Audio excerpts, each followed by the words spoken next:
Today, I'd like to dive back into that intriguing topic of tongues, specifically how they're mentioned in the book of Acts and 1 Corinthians. This subject often sparks some fiery debates among believers, so let's explore it together in a casual and friendly way.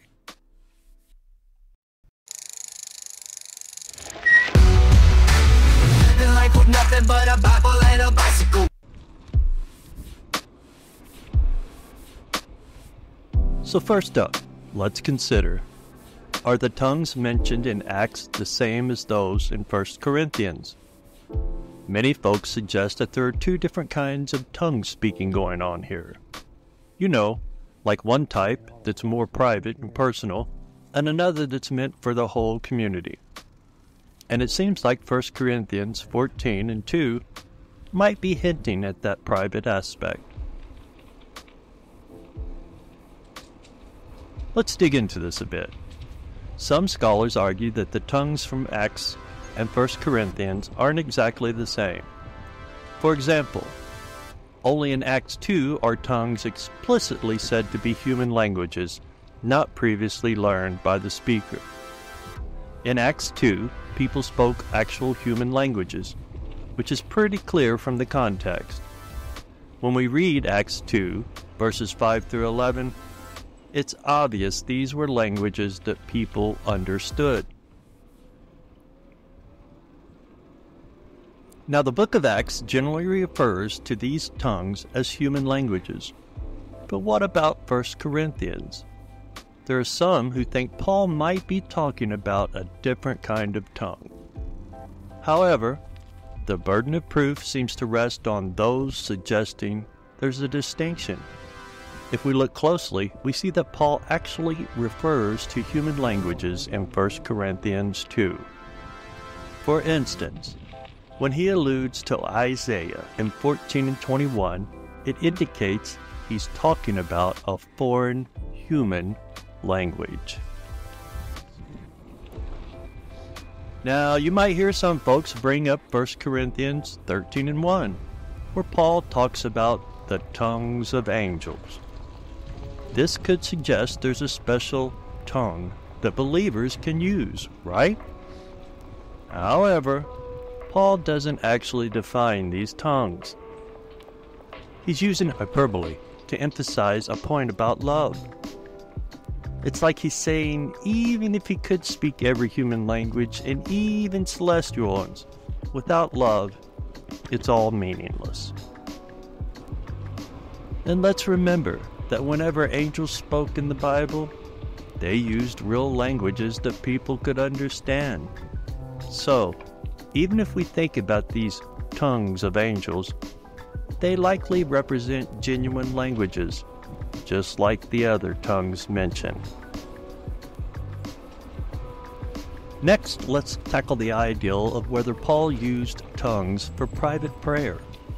In 1 Corinthians 14, 18, and 19, he says he speaks in tongues more than anyone else, but in the church he prefers to speak in a way that others can understand. Some folks interpret this to mean he only used tongues in private settings. But come on!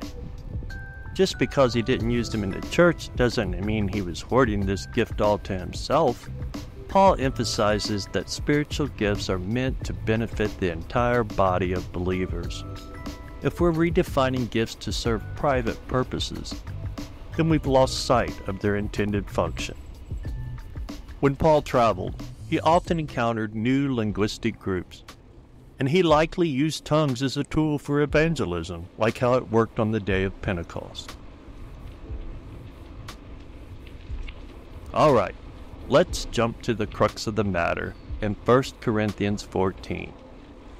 Paul was addressing a specific issue in the Corinthian church regarding tongue speaking that wasn't being interpreted. Without interpretation, tongues didn't fulfill their purpose of edifying the community, which is why Paul emphasizes the importance of prophecy. He writes, "For one who speaks in a tongue speaks not to men, but to God, for no one understands him. but he utters mysteries in his spirit. This is where the conversation about private tongues comes into play. While some argue this suggests tongues can be private communication with God, we have to remember that Paul is highlighting the lack of understanding within the congregation. In this context, he's saying that while tongues can be a form of personal communication, if it's not interpreted, it doesn't build up the church. He contrasts that with prophecy, which directly edifies the entire body. So, is it ever okay to seek self-edification? Well, Paul makes it clear that he values the building up of the body of believers over individual benefits. That's the heart of his message in this chapter. It's not that speaking in tongues is inherently bad, but if it doesn't serve a greater purpose within the community, then it loses its significance. In conclusion, while tongues may serve different purposes, some private and some public, the goal remains the same: to edify both the individual and the community. As believers, we're encouraged to use our gifts to uplift and support one another. So, as we explore this topic, let's remember the ultimate purpose behind these gifts: love and community. Thanks for joining me here today, everyone. Let's keep the conversation going respectfully, peacefully, in that comment section down below, as we seek to grow together in understanding and faith. Until next time, Shalom, Shalom.